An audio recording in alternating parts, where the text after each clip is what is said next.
আমাদের এই যে সামুদ্রিক মৎস্য আহরণ শিল্প সেটি কিন্তু খুব দ্রুত বিকাশ লাভ করছে এবং এর বিকাশের পেছনে কিন্তু কিছু প্রাকৃতিক কারণও রয়েছে এবং কিছু অপ্রাকৃতিক কারণও রয়েছে। তো আমাদের বেসিক্যালি জানতে হবে কোন মেজর কারণগুলি এর পেছনে দায়ী, অর্থাৎ কোন কারণগুলি আমাদের মৎস্য যে শিল্পের বিকাশ ঘটাতে সাহায্য করছে। তো আমাদের মহীসোপানের লেন্থ প্রায় 8000+। তো এই বড় মহীসোপান অঞ্চল হওয়ার জন্য যারা সামুদ্রিক মৎস্যজীবী রয়েছে তাদের মাছ ধরতে প্রচণ্ড পরিমাণে সুবিধা হচ্ছে। শুধু সুবিধা বললে হবে না, এই দীর্ঘ অঞ্চলে প্রচুর মাছের সম্ভারও পাওয়া যায়। এই যে অগভীর সমুদ্র রয়েছে সেখানকার টেম্পারেচার দিনে ওই 20 থেকে 25 ডিগ্রি সেন্টিগ্রেডের মধ্যে থাকে। আর এই উষ্ণতাটা কিন্তু মাছের আনাগোনা, মাছের ডিম পাড়া, মাছের প্রজনন সব কিছুর জন্যই উপযোগী। আর এই টেম্পারেচারে কিন্তু মাছের খাদ্য বলতে পারো শৈবাল, তারপরে আরও যেগুলি খাবার যেগুলি মাছ গ্রহণ করে সেগুলি কিন্তু এই ওয়েদারেই বা এই উষ্ণতায় কিন্তু তৈরি হয়। তাহলে উষ্ণতা কিন্তু একটা বিশাল বড় ফ্যাক্টর এই মৎস্য শিল্পকে অগ্রগতির দিকে নিয়ে যাওয়ার জন্য। যখন আমাদের স্থলভাগের নদীগুলি আছে, অর্থাৎ মিষ্টি জলের উৎস যেগুলি, সেগুলি কিন্তু আলটিমেটলি প্রবাহিত হতে হতে সমুদ্রে এসে মিলিত হয়। তার মানে সমুদ্রে কিন্তু মিষ্টি জলের প্রবেশ ঘটছে। আর এই মিষ্টি জল কিন্তু মাছের প্রজনন বা মাছের জন্মানো বা মাছের থাকার জন্য খুবই উপযোগী। তার মানে এই মিষ্টি জলের পরিমাণ যত বেশি বাড়তে থাকবে সমুদ্রে, তত বেশি মাছের আনাগোনাও বাড়তে থাকবে। আর যার ফলে মৎস্যজীবীরা সেখান থেকে মাছ ধরে কিন্তু বিশাল মুনাফা লাভ করতে পারবে। তো আমরা উন্নত পরিকাঠামোতে দেখতে পাবো যে এই যে মাছগুলোকে ধরার জন্য কিন্তু আমাদের ভারতে বিদেশ থেকে বিভিন্ন উন্নত প্রযুক্তিওয়ালা জাহাজ বা ট্রলার এগুলি দেওয়া হচ্ছে। প্লাস আমরা যদি দেখি সরকার কিন্তু বিভিন্ন ধরনের নীতি বা স্কিম চালু করছে এই মৎস্যজীবীদের জন্য, যার দরুন তারা বিভিন্ন ধরনের উন্নত যন্ত্রপাতি বা প্রযুক্তির মাধ্যমে এই মাছগুলিকে চাষ করতে পারছে বা ধরতে পারছে। আরও যদি বলি যে বিভিন্ন ব্যাকওয়ার্ড জায়গায় যারা আমাদের জেলে ভাইরা যেখানে থাকে সেখানে কিন্তু সরকার চেষ্টা করছে যে তাদেরকে প্রশিক্ষণ দেওয়ার, যেই প্রশিক্ষণগুলোর সাহায্যে তারা খুব সহজেই বিপুল সম্ভার মাছ যাতে ধরতে পারে। আরও যদি দেখি তাহলে বলতে পারবো যে সরকারও বলতে পারো, মানে অর্থাৎ আমাদের ভারতের সরকার এবং বিদেশি বিভিন্ন সংস্থা কি করছে, আমাদের এই মৎস্য যে শিল্প রয়েছে সেখানে কিন্তু প্রচুর পরিমাণে বিনিয়োগ করছে। আমাদের দেশের যে বন্দরগুলি রয়েছে সেই বন্দরগুলিকে কিন্তু ডেভেলপড করা হচ্ছে। কেন? যাতে এই মাছগুলি আমরা সংগ্রহ করছি সেগুলি যেন নষ্ট হওয়ার আগেই আমরা খুব দ্রুত হিমায়িত করে বাইরের দেশগুলিকে পাঠাতে পারি। তার মানে তোমরা দেখতেই পেলে যে পরিকাঠামো কিন্তু একটি বিশাল ছাপ ফেলে মৎস্য শিল্প বিকাশের ক্ষেত্রে। ফোর্থ সেমিস্টারে এই ভুলটি আর করো না। এখনই বেছে নাও আমাদের দ্য লেজেন্ডস ব্যাচটি, যেখানে তোমরা পেয়ে যাচ্ছ বেঙ্গলি এবং ইংলিশের অ্যানিমেটেড কোর্স। এই ব্যাচের মধ্যে তোমরা পেয়ে যাচ্ছ পুরো ইংলিশ আর বাংলা গদ্য ও কবিতা line by line comic book, যেখানে তোমরা টেক্সটের পড়াগুলি কমিক বুক রূপে পড়তে পারবে। সঙ্গে থাকবে লং অ্যান্সার নোটস, যেগুলি পরীক্ষার জন্য খুবই ইম্পর্টেন্ট থাকবে। ডাউনলোডেবল পিডিএফ, প্রতিটি অধ্যায়ের মক টেস্ট আর সপ্তাহে কুইজ প্রতিযোগিতা।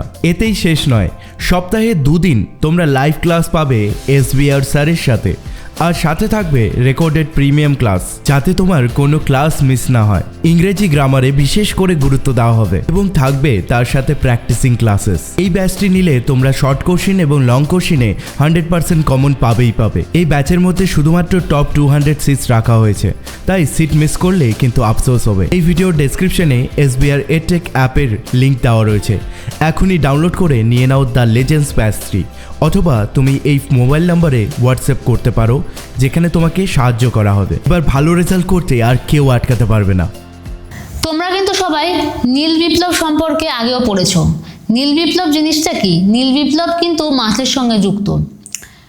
এই যে আমাদের ভারতে যাতে বেশি পরিমাণে মাছ চাষ করা হয় বা বেশি পরিমাণে যাতে মাছ আমরা সংগ্রহ করতে পারি, আর এই মাছকে বিক্রি করে যাতে বেশি পরিমাণে আমরা বৈদেশিক মুদ্রা অর্জন করতে পারি।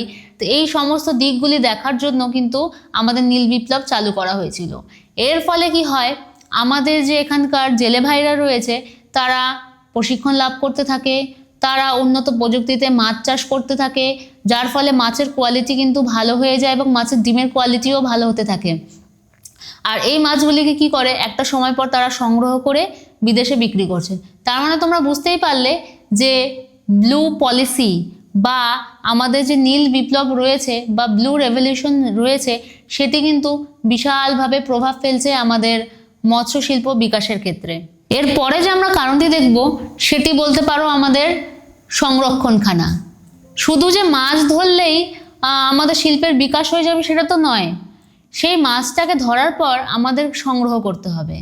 বর্তমানে ভারতে প্রায় বিভিন্ন জায়গায় এই মাছগুলিকে সংরক্ষণ করার জন্য অনেকগুলি বড় বড় হিমঘর স্থাপন করা হয়েছে, যার ফলে এই যে জেলে ভাইরা কী করছে, মাছ ধরার পরে সেটিকে যাতে দ্রুত এই হিমঘরগুলিকে পাঠিয়ে সংরক্ষণ করা যায় সেদিকে বেশি করে নজর দিচ্ছে। আর এই মাছগুলিকে যত তাড়াতাড়ি সংরক্ষণ করা যাচ্ছে ততই কিন্তু মাছের নষ্ট হওয়ার চান্সেস কমে যাচ্ছে। আর এই হিমঘর স্থাপন কিন্তু আমাদের মৎস্য শিল্প বিকাশের একটি প্রধান কারণ। আজকাল আমাদের সায়েন্টিস্টরা এতটাই উন্নত হয়ে গেছে, তারা কি করছে, জিপিএসের মাধ্যমে আগে স্থান নির্ণয় করছে যে কোথায় মাছের আনাগোনা সব থেকে বেশি রয়েছে। তার সাথে তারা কি করছে, দেখে নিচ্ছে যে সেই স্থানের গভীরতা কত।